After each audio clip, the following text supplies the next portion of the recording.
In this episode, we continue my conversation with Devon Brooks.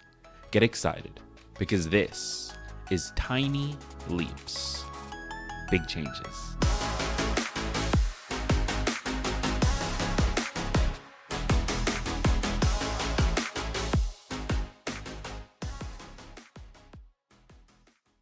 When we last spoke with Devon Brooks, she had just laid out for us some of the reasons that coaching doesn't really work.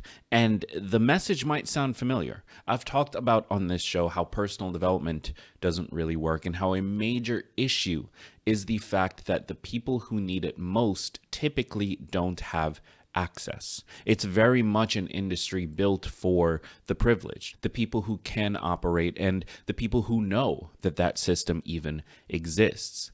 And as it turns out, Devon has seen some of the same problems when it comes to coaching as well. It's an insider's club. If you're in the know, you're in the know and you can reap the benefits. But if you're not, if you don't have the access or the connections or the money, then you're not able to get those benefits. And this gives the people who can utilize it a massive advantage. So in this episode, we continue this line of thinking. She shares more from her perspective of the coaching industry and what is going wrong, as well as, of course, what can be done about it. She also talks about the differences between therapy and coaching and when you should be using which. So if that sounds interesting to you, you're going to love this episode. But before we jump into it, let's get a quick word from our sponsors. Hello, my name is Devon, and I currently make about $4,000 a month playing video games. My name is Matt, and I make a couple $100 a month writing articles on Medium.com. Barney Sembola from Baltimore, Maryland, make about $1,000 a day. The end of the weekend, we have a net profit of $3,000. It was doubling my income from my 9-to-5 job, and I said, I gotta quit. We are furniture flippers and on average make $3,000 to $4,000 a month. 4 months, was able to actually double my salary. $3,500 a day. I was able to make $1,000 in one day. I was afraid to stay where I was. We did $90,000. Success leaves clues. Real people are making real money outside of traditional jobs. The Side Hustle Show shares their stories and the realistic actions you can take to start building your own extra income streams. Follow The Side Hustle Show on Spotify, sidehustlenation.com, or wherever you listen to podcasts. So Devon, in our last episode, you ended by talking about how coaching is this incredibly important thing, but to your point, ridiculously exclusive and exclusionary. And I have to say, like, this is really touching on something that my listeners know, like, I get very frustrated by. And I tend to speak about the larger personal development industry, but I think coaching in many ways is the way that this ends up sort of showing up. It seems to really be for that person who's going to be fine anyway. Between the cost of it and the time commitment required and all of these things that really make it so that the person who truly needs it in order to move forward in certain areas of their lives maybe isn't the person who's actually paying for it and able to pay for it. It sounds like that's a problem you've noticed as well and are trying to tackle with Sphere. Could you talk us through that a little bit more? Yeah, absolutely. I really... your perspective and feeling around this resonates with me. The way that I think about coaching is sort of as though there's reactive care, and let's call that counseling, therapy, psychotherapy. So we're waiting until there is an issue or a diagnosable problem, and then we are needing to reverse engineer it to get us back to neutral, to zero. And then there is proactive growth and well-being. And let's say in this wheelhouse, there is meditation, breath work, yoga, coaching. So there's all these tools. And in that wheelhouse, we're toggling between 1 and 10, So what it is about giving us the the tools and let's even say the like spiritual arsenal to be able to be fully supported in the plethora of challenges and moments where we get in our own way. And, it makes me think about the amygdala and this idea of fight or flight. Well, it's not just reserved to high trauma situations or life or death scenarios like last week when I ran into a grizzly bear in the woods, but that's another story. Holy shit. We can backtrack later. But actually, a very real thing that happens where we, without invitation from ourselves, our brain moves into our amygdala, into a state where all of these hormones are being released into our system, where now we're no longer in our window of grounded, rational thinking. And it is very difficult to make decisions we're proud of that feel in integrity and aligned with our purpose when we're operating from that space of high cortisol or adrenal fatigue. And, I raise that because we are right now in this moment dealing with the most generally stressed, generally anxious generation we've ever known. And, we're not running into grizzly bears every day. And we're not always talking about, really intense trauma. We're talking about, a state that our resting state as a population is one of like high adrenal function or adrenal overdrive. And that means that we need all the tools, all these things, the meditation, the yoga, the breath work, the coaching, to be able to connect with and be in service of our highest good. And if that is the point of being a person on this planet, then we should have all the tools and resources we need to optimize that. Take me back to your first experience with a coach. Mm-hmm. Yeah, absolutely. I mean, I've utilized all of these tools since I was 20 years old when I started that business, Blow Dry Bar, with my partners.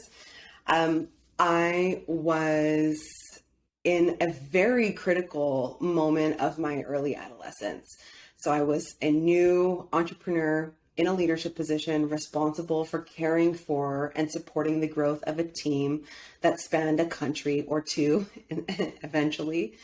And I was also going through 2 simultaneous court cases. So heading into college, I was raped by somebody that I knew at 18 years old. And the summer after I had opened our very first location, I was in a different place years later in London, England, and a man forced his way into my home and attacked me at knife point for 8 hours. I was in a very important, critical moment in my life, while I was also extremely responsible for a lot of things and a lot of people. And I leaned on all the tools, you name it, I was doing it. Rapid eye movement, therapy, trying to affect my beta frequency with electromagnetic waves, utilizing coaching, going to hot yoga.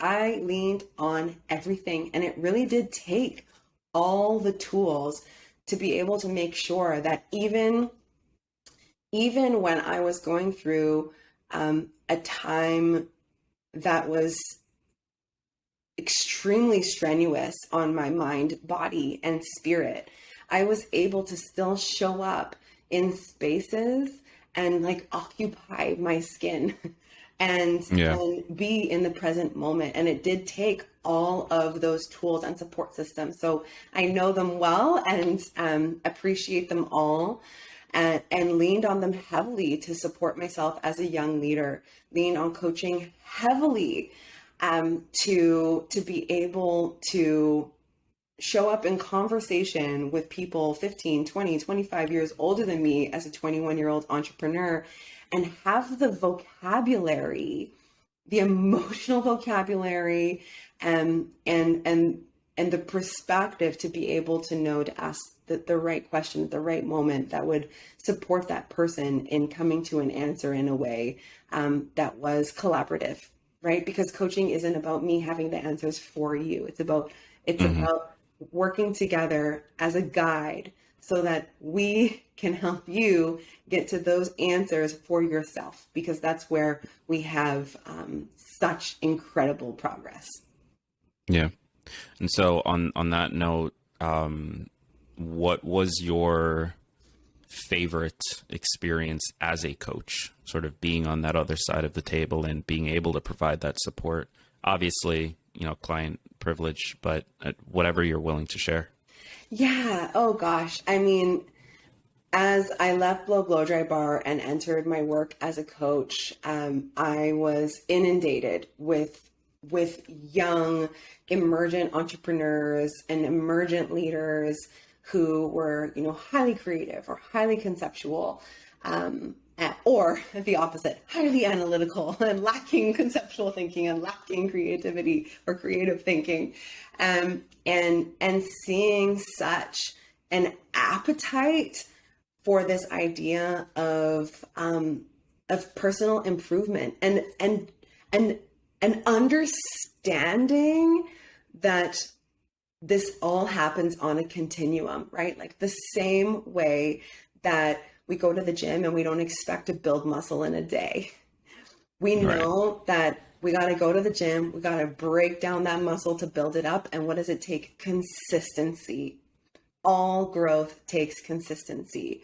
And so, I get the most jazzed up when I think about those formative experiences with young leaders who were utilizing coaching for the first time and starting to see it yield results in their lives that went beyond their intended outcome, right? Where they started to see it yield positive outcomes, not only in their business, but in their personal, intimate relationships, in the way that they were showing up as a leader in their community, what then they went on to do because they were closer to their core values, what then they went on to do because now they're working from and operating in their purpose. Like those, when you see people enter into that space and state and create from there, that is the most fulfilling part of being a coach. It's why you go do what you do every day. When you watch people have those like breakthroughs session after session after session.